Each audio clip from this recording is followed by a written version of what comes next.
Dear friends, welcome to Biblical Parivartana. Once again, దేవుని ప్రేమ ఇదిగో జనులార భావంబు నన్ను తెలియరే కేవలము నమ్ముకొనిన పరలోక జీవంబు మనకబ్బును. ఈ దినానికి అంటే ఆగస్టు 3కి సంబంధించినటువంటి వాక్య భాగం న్యాయాధిపతులు 17వ అధ్యాయం. దీనికి ఒక హెడ్డింగ్ ఇవ్వాలి అంటే ఈ అధ్యాయం చిన్నది, దీనిలోని అపరాధం పెద్దది. చిన్నలు పెద్దలు అందరు వినండి. బిలీవర్స్ చిన్నల వాళ్ళైనా పెద్దవాళ్ళైనా వినండి, మన స్థితికి ఎలాగున్నది. ఈ అధ్యాయం చిన్నది, దీనిలోని అపరాధం పెద్దది. చిన్నలు పెద్దలు మన స్థితిగతి ఎలాగున్నది ప్రార్థన చేసుకున్నాం. May the words of my mouth and the meditation of our hearts be acceptable in thy sight, our rock and redeemer. Amen. ఈ 13 వచనాలు చదువుకుందాం. దీనిలో కొంచెం మనసు పెట్టి చూస్తే దీనిలో 43 పాపాలు ఉన్నాయి. ఈ పాపాలన్నీ కూడాను వారు చేసుకున్నటువంటి ఇశ్రాయేలు చేసుకున్నటువంటి నిబంధనను ధిక్కరించేటువంటి రీతిగా ఉన్నాయి. 13 వచనాలు, 43 అపరాధాలు. మరి మీరు ఎగ్జాజరేట్ చేసి అండర్లైన్ చేశారండి అనొచ్చు. ఓకే, 43 కాకపోతే 33, అదైనా పెద్దదే. ఓకే, దాని గురించి తెలుసుకుందాం, చదువుకుందాం వాక్యం. అపోస్తుల డ్యూటరానమీ 17:1 నుండి 13 వరకు చదువుకుందాం.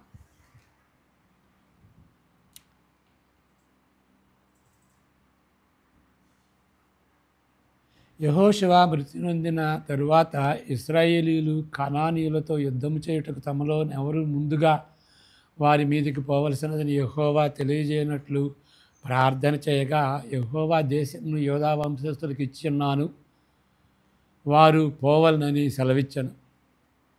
అప్పుడు యోధా వంశస్థులు తమ సహోదరులైన షిమ్యానీయులతో, మనము కనానీయులతో యుద్ధం చేయుటకు మా వంతులోనికి మాతో కూడా రండి, మేమును మీతో కూడా మీ వంతులోనికి వచ్చేద్దామని చెప్పగా, షిమ్యోనీయులు వారితో కూడా పోయిరి.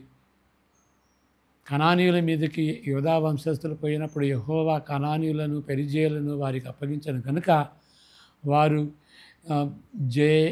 బెజకులో 10,000 మంది మనుషులను హతము చేసిరి. వారు బెజకులో అదోని బెజకు చూచి వానితో కూడా యుద్ధం చేసి కనానీయులను పెరిజేయులను హతము చేసిరి. అదోని బెజకు వారిపోగా వారు అతని తరిమి పట్టుకొని అతని కాలు చేతులు బొటన వేలు వేసి, అతడు అదోని బెజకు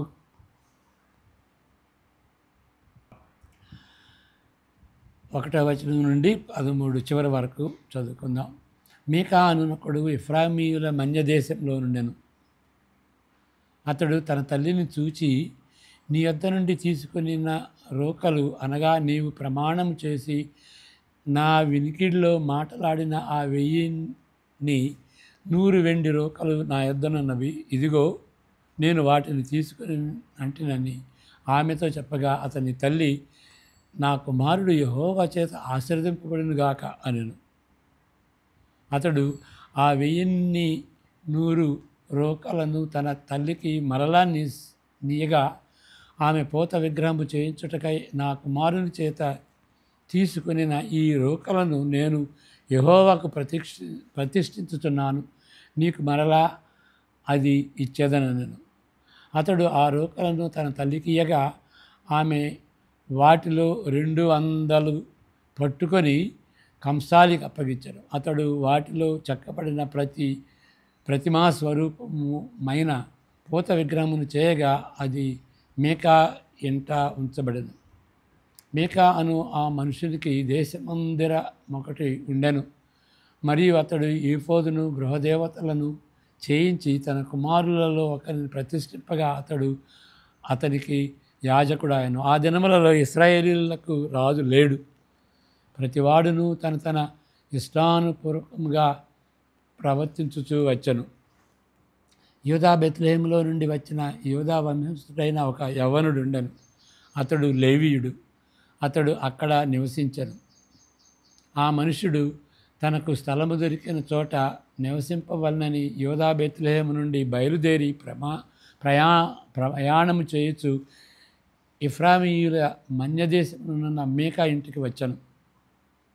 మీకా, నీవు ఎక్కడి నుండి వచ్చితివని అతను అడుగగా అతడు, నేను యూదా బెత్లెహేము నుండి వచ్చిన లేవీయుడను, నాకు దొరకగల చోట నివసించుటకు పోవుచున్నానని అతనితో అనెను. మీకా, నా యొద్ద నివసించి నాకు తండ్రినివిగాను యాజకుడిగాను ఉండుము. నేను సంవత్సరమునకు నీకు 10 వెండి రోకలను, ఒక దుస్తు బట్టలను, ఆహారమును ఇచ్చెదనని చెప్పగా ఆ లేవీయుడు ఒప్పుకొని ఆ మనుషుని యొద్ద నివసించుటకు సమ్మతించెను. ఆ యవ్వనుడు అతని కుమారులలో ఒకని వలె ఉండెను. మీకా ఆ లేవీయుని ప్రతిష్ఠింపగా అతడు మీకాకు యాజకుడై అతని ఇంట నుండెను. అంతటా మీకా, లేవీయుడు నాకు యాజకుడైనందున యెహోవా నాకు మేలు చేయనని ఇప్పుడు నాకు తెలియను అనెను. ఇక్కడ నేను చదువుతున్నప్పుడు దయచేసి గమనించండి. నిబంధనకు వ్యతిరేకంగా వాళ్ళు చేసినటువంటి పాపాలు ఎన్నున్నాయో లెక్కించుకోండి. న్యాయాధిపతులు కాలంలోని ఇశ్రాయేలీల యొక్క నైతిక, ఆధ్యాత్మిక, మేధోపరమైన క్షీణత, మేధోపరం అంటే మెంటల్ మైండ్ అన్నమాట, ఇంటెలిజెన్స్.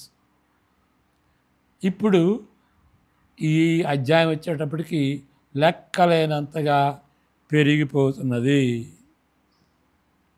వాళ్ళ యొక్క క్షీణ దశ పెరిగిపోతుంది. కొన్ని స్పష్టంగా ఉంటున్నాయి దానిలో, మరికొన్ని వాళ్ళ పాపాలు తెలియక సూక్ష్మంగా ఉంటున్నాయి. సటిల్ అని అంటారు ఇంగ్లీష్లో. న్యాయాధిపతులు 17 చిన్న అధ్యాయం అయినప్పటికీ లెక్కలేనన్ని క్షీణతలతో ఈ అధ్యాయం నిండిపోయినది. ఇక్కడ మనం 5 విషయాలు గమనిద్దాం.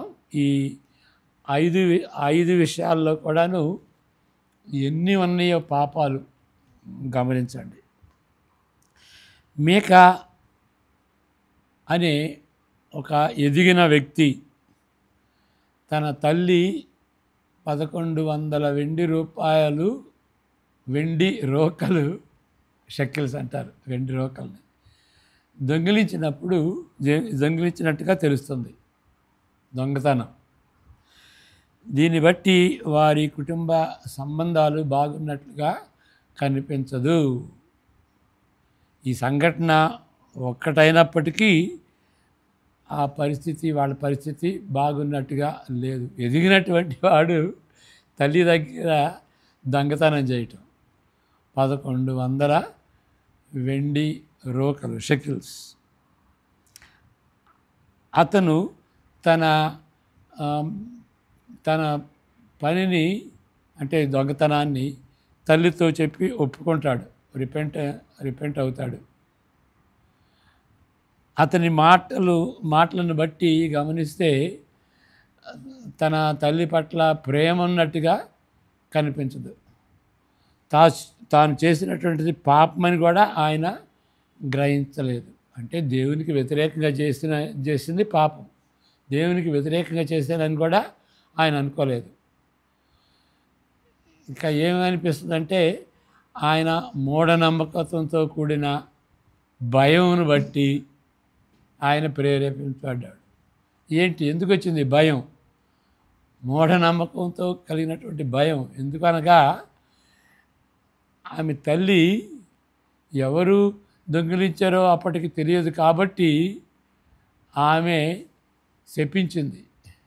ఓకే, మరి తల్లి కుమారుడే దొంగిలించాడంటే శపించకపోయి ఉండకపోవచ్చు. కాబట్టి తెలియక శపించింది. ఆ శాపం కూడా శపించడం ఏంటి? ఓకే, అది కూడా తప్పే. రెండో విషయం ఇక్కడ ఏంటి అంటే దొంగతనం, ఇప్పుడు 7 పాపాలు మనం గ్రహించాం. ఇక రెండో విషయం, నా కుమారుడు యెహోవా చేత ఆశీర్వదింపబడును గాక అని తన తల్లి పెద్ద భక్తి కలిగి ఉన్నట్లుగా, భక్తి లేదు ఏమీ లేదు, కలిగి ఉన్నట్లుగా, అంటే దాన్ని పయస్ అంటారు. భక్తి ఉన్నట్లుగా కనిపించే మాటలతో అది నటన.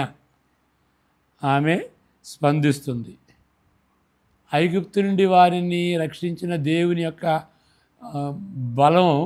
బలమైనటువంటి దేవుడు అని అవగాహన ఉన్నట్లుగా ఉండొచ్చు, లేక కనీసం ఆయన పేరు గుర్తుకున్నదన్నమాట. అంటే ఆయన పేరు గుర్తుకున్నది, మరి ఆయన బలవంతుడు అని కూడా ఉన్నట్లుగా ఉన్నది. అయినా కానీ ఈ పాపం చేశారు. ఇంకా అది ఘోరం అన్నమాట. కానీ వారు నిబంధనకు కట్టుబడి ఉండరు, కానీ పేరుకు మాత్రం నటిస్తూ నిబంధన ప్రజలుగా కొనసాగుతూ ఉంటున్నారు. ఒకసారి జరిగింది కాదు, దాంతో కొనసాగుతున్నారు. ఈ వృత్తాంతం చదివినప్పుడు ఆ విధంగా దాన్ని మనం గుర్తించగలం. ఇక వారిలో ఉన్నది ఏంటంటే ఇంకా మత సమ్మేళన. ఓకే, నిన్న చెప్పుకున్నాం మత సమ్మేళన అంటే ఏంటో. దాన్ని సింక్రెటిజం అంటారు. దానిలో 2 భాగాలు. ఒక మతంలో ఉన్నటువంటిది యోధా మతంలో కల్పించటం, యోధా నిబంధనలో లేకపోయినా కానీ దానిలో వేరే మత నిబంధనలు కలపటం. అంతేకాదు మత సమ్మేళనం అంటే అన్ని మతాలు ఒకటే అన్నట్టుగా వారిని అలుముకుంది. ఏది మత సమ్మేళన వారిని అలుముకుంది. ఓకే, తన డబ్బు తిరిగి పొందుకున్నందుకు, మరి నా కుమారుడు తిరిగి ఇచ్చాడు కదా, నాకు చెందిన డబ్బులు అని కృతజ్ఞత వ్యక్తపరుస్తుంది. మరి దాన్ని ఏం చేసింది? ప్రతిష్ఠించింది. దాన్ని యెహోవాకు ప్రతిష్ఠించింది. యెహోవాకు ప్రతిష్ఠించి ఏం చేసింది? పోత విగ్రహం చేయుటకు. యెహోవాకు ప్రతిష్ఠించిన డబ్బుతో పోత విగ్రహం చేయుటకై దాన్ని మరి తిరిగి కుమారునికి ఇచ్చింది. ఆమె కుమారునికి ఆ రోకలను తిరిగి ఇచ్చింది. ఇది సినాయి నిబంధనలో నిషేధింపబడింది. ఈ విధంగా ఇవన్నీ చేయటం నిషేధింపబడింది. అంటే పోత విగ్రహం చేయటం నిషేధింపబడింది. యెహోవా దేవునికి ప్రతిష్ఠించిన దాన్ని మరలా పోత విగ్రహం, అదంతా కూడాను ఆ నిబంధనలో మోషే ద్వారా ఇశ్రాయేలుతో చేసుకున్నటువంటి నిబంధనకు వ్యతిరేకంగా ఉన్నది. అది చేయొద్దు అని అన్నాడు యెహోవా దేవుడు. దానికి ఆపోజిట్గా చేశారు. మూడో విషయం, పోత విగ్రహం చేయుటకు తన తల్లికి ఆ వెండి రోకలను తిరిగిచ్చాడు. పోత విగ్రహం చేయుటకు ఆమె 200 రోకలను కంసాలకి ఇచ్చింది. మరి మిగిలిన 900 రోకల సంగతి ఏంటి? షెకెల్ సంగతి ఏంటి? అది తన దగ్గర ఉంచుకుంది. ఓకే, అననయ సఫారియా లాగా. అంతకుముందు దానిని యెహోవాకు ప్రతిష్ఠించినప్పటికీ, యెహోవాకు అంతకుముందే ప్రతిష్ఠిస్తే మరి మొత్తం ఇవ్వాలి కదా. అది ఇవ్వకున్నాను 200 ఇచ్చి రూపాయలు ఉంచుకుంది. ఎప్పుడంటే దురాశ అన్నమాట, సెల్ఫిష్నెస్, దురాశ, గ్రీడ్ అంటారు. అది విగ్రహారాధనకు మించిపోయింది. వాళ్ళ గ్రీడ్ విగ్రహారాధన కూడా మించిపోయింది. అప్పుడు ఆ చిన్న విగ్రహము మీకా ఇంట్లో ఉంచబడింది. ఓకే, అది ఒక తాయెత్తుగా పెట్టుకున్నారు. ఇక అది ఉంటే ఏదో మేలు కలుగుద్ది అని. దొంగతనం చేసిన తరువాత వారి కుటుంబ సంబంధాలు పునరుద్ధరిస్తవి. అది ఉంచుకుంటే, ఆ గుడి కట్టుకుంటే, ఆ విగ్రహం, చిన్న విగ్రహం పెట్టుకుని ఆ గుడి కట్టుకుంటే, మరి అది మేము రెక్టిఫై చేసుకున్నాం, నా కుమారుడికి నాకు సంబంధం కలిగింది అని ఒక గుర్తుగా ఉంటుందేమో. ఓకే, ఈ దొంగతనం చేసిన తర్వాత మరి ఆ సంబంధాలు కొంచెం మెరుగైనవి అనేటువంటి గుర్తుగా, లేకపోతే తన తల్లి శాపమును నివారించేటువంటి దిష్టిబొమ్మగా అది ఉండొచ్చు. ఓకే, ఆ విధంగా మరి గుర్తుగా ఉండేటటువంటి రీతిగా ఆ యొక్క చిన్న విగ్రహాన్ని ఆ చిన్న గుడిలో పెట్టుకున్నారు. 4వ విషయం, మతపరమైన రాజీ, సింక్రెటిజం మీకాలో మరింతగా పాతుకుపోయింది. చూడండి, వీళ్ళు నిబంధన ప్రజలు రాజీ పడటంలో, సింక్రెటిజంలో ఆయన మరి ఆరితేరిపోయాడు. అతనికి సొంత మందిరం ఉన్నది. ఓకే, నాకు సొంత మందిరం ఉంది. ఆ మందిరం ఎక్కడుంది? శైలో దగ్గరలోనే ఉంది. ఇదంతా జరుగుతుంది శైలోకి దూరంగా కాదు, శైలోకి దగ్గరలోనే అక్కడ మందసం ఉంది, ప్రత్యక్ష గుడారం ఉంది. అయినప్పటికీ దానికి దగ్గరలో ఈయన సొంతగా మందిరం కట్టుకున్నాడు. ఆ చిన్న విగ్రహం పెట్టుకుని మందిరం కట్టుకున్నాడు. ఇంకేంటి, తన కుమారులలో ఒకరిని తన వ్యక్తిగతమైన యాజకునిగా పెట్టుకున్నాడు. ఎందుకు? ప్రార్థన చేసుకోవటానికి, బలులు అర్పించుకోవటానికి ప్రతిష్ఠించి అతని కొరకు యాజక దుస్తులు అంటే ఏఫోదు అంటే తమీం, ఉరీం, తమీం అని దానికి బదులుగా ఏఫోదు ఉంటుంది అన్నమాట. అంటే దేవుని చిత్తాన్ని తెలుసుకోవటానికి ఈఫోదు కట్టుకుంటాడు ప్రధాన యాజకుడు. అట్లాంటిది పెట్టుకున్నాడు ఈయన. ఆయనన్నీ కూడా సిద్ధం చేసుకున్నాడు. నిబంధన ఉల్లంఘనలు ఇక్కడ మితిమీరిపోయినాయి. ఆ సమయంలో ఒకే ఒక మందసము కలిగి ఉండాలి. ఆ మందసం శైలలో ఉంది. ఆ మందిరంతో పాటు ఇంకొకటి ఏంటంటే, లేవీయులు మాత్రమే యాజకులుగా ఉండాలి. మరి ఈయనెవరు? ఇఫ్రామీయుడు. ఇఫ్రామీయుడు అయినప్పటికీ ఆయన యాజకుడిగా నియమించబడ్డాడు. ఇప్పుడు యాజకుడు వస్తాడు. ఎవరుడైనా ఒక లేవీయుడు ప్రయాణం చేస్తున్నాడు, ఎక్కడికి సెటిల్ కాల, ప్రయాణం చేస్తూ వచ్చాడు. మీకా అతన్ని చూచి నిబంధన నియమాలను గుర్తు చేసుకుంటూ వ్యక్తిగత యాజకునిగా ఆయన్ని నియమించుకున్నాడు. ఏదో దేశ దెమ్మరిగా వెళ్ళిపోతుంటే, రాయబాబు నువ్వు ఎవరివి అని, ఓ నువ్వు లేవీయుడువా? లేవీయులు కూడాను యాజకులుగా ఉండటానికి వీల్లేదు. లేవీల్లో ఉన్నటువంటి అహరోను కుటుంబానికి ఆ వంశానికి చెందినటువంటి వాళ్ళే యాజకులుగా ఉండాలి. ఈయన లేవీయుడు అయినంత మాత్రం యాజకుడిగా ఉండకూడదు. ఈయన వ్యక్తిగతమైన యాజకుడిగా ఆయన్ని పెట్టుకున్నాడు. ఇక కొంచెం నిబంధన గుర్తు చేసుకుని, దీనిని బట్టి ప్రభువు తప్పనిసరిగా మేలు చేస్తాడు అనుకున్నాడు. ఇక్కడ కర్మ సిద్ధాంతం పట్టుకున్నాడు. ఇది పెట్టుకుంటే దేవుడు నేను చెప్పిన మాట వింటాడు, నాకు మేలు చేస్తాడు అని రూఢిగా నమ్మటం కాదు, మరిక స్థిరంగా నమ్మాడు. నిబంధన కట్టడలు ఏర్పాట్లు మర్చిపోయాడు, దాని క్రమశిక్షణ మర్చిపోయాడు, దానికి ఇక విధేయత అసలే లేదు. అంతగా అవన్నీ కూడాను ఆవిరైపోయినాయి, మాయమైపోయినాయి. ఇక అన్యమత మూఢనమ్మకాలతో విచారమైనటువంటి గందరగోళం అయితే మిగిలిపోయింది. ఆ నిబంధన అయితే ఆవిరైపోయింది, ఇదైతే మిగిలిపోయింది.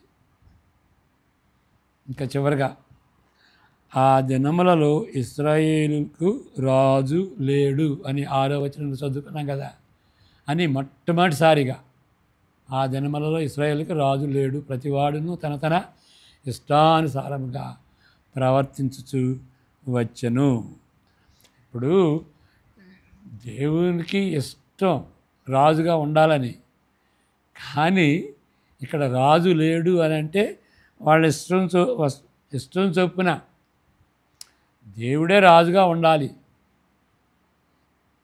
ఓకే, దేవుడు రాజుగా నియమించాలని ఆయనకు ఉద్దేశం ఉన్నది. ఎందుకంటే ఆయన నిబంధన చేసుకున్నప్పుడు, అబ్రహాంతో నిబంధన చేసుకున్నప్పుడు, నిన్ను ఆశీర్వదిస్తాను, నీ ద్వారా మరి సర్వజనులు ఆశీర్వదింపబడతారు అని చెప్పాడు కదా. మరి అది ఎట్లా నెరవేరుతుంది? దావీదు వంశంలో పుట్టినటువంటి రక్షకుడు యేసు ప్రభు ద్వారా మరి అందరూ సువార్త విని వాళ్ళు ఆశీర్వదింపబడతారు. కాబట్టి దావీదు రాజు, మరి యేసు ప్రభు రాజు, అదంతా దేవుని మైండ్లో ఉన్నది. కానీ వాళ్ళు దేవుడిని రాజుగా అంగీకరించకుండా వాళ్ళు ఇష్టం వచ్చినట్టుగా చేస్తున్నారు. తర్వాత అన్య దేశాల వల్లే మాకు రాజుని నియమించాలి అని వాళ్ళు కోరుకున్నారు. ఆ మోటివేషన్ కూడా రాంగే. కాబట్టి వాళ్ళు దేవుడు రాజుగా నియమించాలని దేవుని ఏర్పాటు అయినప్పటికీ వాళ్ళు చేసిన 2 తప్పులేంటి?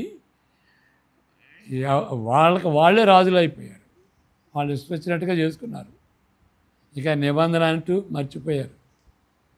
ఇంకొకటి ఏంటి, తర్వాత ఇతర దేశాల్లాగా ఇతర దేశం వాళ్ళు వస్తున్నారు, వాళ్ళకి సైన్యం ఉన్నది, మరి మాకు కూడా ఆ విధంగా రాజు ఉంటే మేము కూడా ఆ విధంగా రాజు నాయకత్వం క్రింద మేము వెళ్ళి ఓడిస్తాం, కాబట్టి వాళ్ళ వలె మాకు రాజుగా ఉండాలి అని సమూయేలుని అడిగారు కదా. కాబట్టి రాజుగా లేకపోవటం, వాళ్ళే రాజులుగా ఉండటం, అలాంటి పరిస్థితి, దాని గురించి 6వ వచనం మొదటిసారిగా ఇక్కడ చెప్పబడుతుంది 17వ అధ్యాయంలో. మరి తర్వాత ఇక ఈ మాట రిపీట్ అవుతూనే ఉంటుందన్నమాట. ఇప్పుడు ఏంటి, ఇప్పుడు మనం గ్రహించింది ఏంటి అని అంటే 13 వచనాల్లో 43 అక్కడ అపరాధాలు ఉన్నాయి. ఈ ఒక విధంగా ఇది ఒక అపరాధం ఏంటంటే ఆ నిబంధనని ఉల్లంఘించినటువంటి అపరాధం. 43 కోణాల్లో వాళ్ళు ఆ నిబంధనని ఉల్లంఘించారు. అది కాబట్టి చాలా పెద్దది ఇది. అయితే విశ్వాసులుగా ఉన్నటువంటి మనం, చిన్నలు కానీ పెద్దలు కానీ, మన స్థితిగతి ఎలాగున్నది? ఏంటి మన స్థితిగతి అంటే, మనం విశ్వాసులం కదా. మరి మనం సువార్త విని మన హృదయంలో యేసుప్రభుని నమ్ముకున్నాం, ఆయన్ని మన హృదయంలోనికి చేర్చుకున్నాం. అప్పుడు పరిశుద్ధాత్మ దేవుడు వచ్చాడు. అది హృదయంలో జరిగినటువంటి బాప్తిసం. దానికి గుర్తుగా నీటి బాప్తిసం తీసుకున్నాం. ఆ విధంగా దేవునితో నిబంధన చేసుకున్నాం. క్రొత్త నిబంధన అంటాం దాన్ని. మన పరిస్థితి అది. వాళ్ళైతే పాత నిబంధన చేసుకున్నారు, మనమైతే క్రొత్త నిబంధన చేసుకున్నాం. ఏంటి పాత నిబంధనకి క్రొత్త నిబంధనకి ఏంటి ఇక్కడ పాత నిబంధనలో 2 ఐటమ్స్ ఉన్నాయి, 2 అంశాలు ఉన్నాయి. దేవుడు అంటాడు, నేను నిబంధన చేసుకున్నాను, నేను మీకు దేవుడను, మీరు నాకు నా ప్రజలయ్య అన్నారు. క్రొత్త నిబంధన వచ్చేటప్పటికి ఇంకా 2 కలపబడ్డాయి వీటితో పాటు ఇంకా 2.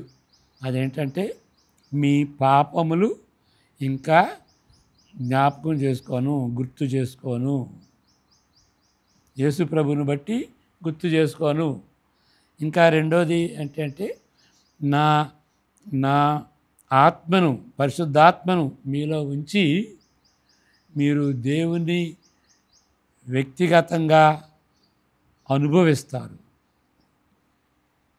అప్పుడు ధర్మశాస్త్రం మీ హృదయంలో ఉంటుంది, తప్పు ఒప్పులు తెలుసు. ఆ విధంగా మనం క్రొత్త నిబంధన చేసుకున్నాము. అలాంటి వాళ్ళు ఆ క్రొత్త నిబంధన దేనికి సంబంధించి? యేసు ప్రభువుకి సంబంధించింది. ఇది గుర్తుపెట్టుకోండి. ఇది యేసు ప్రభు యొక్క మరణం, ఇది ఆయన పునరుద్ధానం. ఈ రెండిటిని బట్టి పరిశుద్ధాత్మ దేవుడు సంఘానికి ఇవ్వబడ్డాడు, మరి విశ్వాసికి ఇవ్వబడ్డాడు. దీని యొక్క మర్మం తెలిసినటువంటి వాళ్ళు విశ్వాసులు. అలాంటి విశ్వాసులు ఇంతగా తెలిసి మరి పాత నిబంధనలో వాళ్ళు చేసినటువంటి పాపాన్ని మనం చేస్తున్నామా? ఇది చాలా వాళ్ళకి కొంచెం మరి మనకున్నటువంటి అవగాహన లేదు. మనకి ఇంత ఉంది, పరిశుద్ధాత్మ శక్తి ఉంది పరిశుద్ధ జీవితం జీవించటానికి. కాబట్టి మనం ఆలోచించుకోవాలి, ధ్యానించుకోవాలి, దీని గురించి ధ్యానించుకోవాలి. ఏమండి, ఎప్పుడు మీరు చెప్పినా కానీ ఇక పాపం అపరాధం ఇక అని అంటున్నారు. ఇంకా ఏదన్నా మీరు ఇంకా మంచి మాటలు ఏమన్నా చెబుతారా అని అనొచ్చు. మీరు చెప్పే దానిలో వార్త ఏమన్నా ఉందండి అని అనొచ్చు. ఒక అతను అదే విధంగా అంటాడు, ఎప్పుడు మారు మనసు కొంచెం చెబుతారేంటండి సార్ అని ఒక పెద్ద దైవజనుడు అంటే, ఓకే, ఆయన స్పందిస్తూ, అవును నేను చెబుతుంది ఎందుకు, ఎప్పుడు మారు మనసు తిరిగి జన్మించాలని చెబుతున్నాను ఎందుకు అని అంటే, నువ్వు తిరిగి జన్మించాలయ్యా అన్నాడు. తిరిగి జన్మించినటువంటి వాడికి విసుగు ఉండదు. రెండవ విషయం, ఎప్పుడు పాపం గురించి చెబుతున్నాము అని అంటే, ఇప్పుడు యేసు ప్రభువు ఈ కొండ మీద ప్రసంగంలో ఆ ధన్యతలు ఉంటాయి కదా, 8 ధన్యతలు 5వ అధ్యాయంలో కొండ మీద ప్రసంగం ధన్యతలతో స్టార్ట్ అవుద్ది. మరి 3వ ధన్యత ఏంటి? మొదటి ధన్యత, దీనులైన వారు ధన్యులు, పరలోక రాజ్యం వారిది. రెండవది ఏంటి? మరి తగ్గించువారు ధన్యులు, వారు ఓదార్చబడతారు. దుఃఖిస్తే ఓదార్చబడతారు. దుఃఖించడం అంటే దేని బట్టి దుఃఖించటం? మన పాపాన్ని బట్టి. అప్పుడు ఓదార్పు వస్తుంది, దేవుని యొక్క ఓదార్పు వస్తుంది, దేవుని యొక్క వెలుగు వస్తుంది. కాబట్టి మనకు నిజమైనటువంటి వెలుగు, నిజమైనటువంటి ఆదరణ, నిజమైనటువంటి దేవుని సన్నిధి ఉండాలి అంటే విరిగినటువంటి హృదయంతో మనం విలపించాలి, దుఃఖించాలి. ఆ విధంగా దుఃఖించాలంటే అపరాధం, పాపం గురించి మనం తెలుసుకోవాలి. కాబట్టి నిజమైనటువంటి ఆదరణ, వెలుగు, ఆ యొక్క దేవునితో సంబంధం, దేవుడు మనలో ఉండాలి, మనల్ని బట్టి ఆయన సంతోషించాలి అని అంటే ఇది జరగాలి.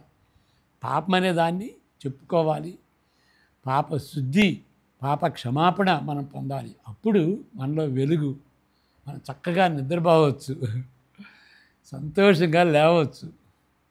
దేవునితో సమాధానం కలిగినటువంటి వాళ్ళలాగా ఉదయాన్నే లేచి నా తండ్రి నీకే, మా తండ్రి, నా తండ్రి అనకూడదు, యేసుప్రభు ఒక్కడే నా తండ్రి అనాలి. మా తండ్రి అని సంబోధిస్తూ దేవుని కుమారునిగా మనం ఆ యొక్క ధన్యతని కలిగి ఉండొచ్చు. ధన్యతలు కాబట్టి పాపం లేకపోతే, పాపం విడదీయకపోతే ఆ ధన్యత రాదు. కాబట్టి ఇక్కడ ఈ న్యాయాధిపతుల్లో ఉన్నటువంటి పాపం మనం ఎందుకు చదవాలి అని అంటే, వాళ్ళు పాపాన్ని బట్టి నష్టపోయారు. మనం పాపాన్ని గుర్తించి మనం ధన్యుల లెక్కలో చేర్చబడాలి. అందువలన చెబుతున్నాం. ప్రార్థన చేసుకుందాం. May the grace of the Lord Jesus Christ, the love of the Father, and the fellowship of the Holy Spirit be with you all now and all the days to come. Amen. God bless you.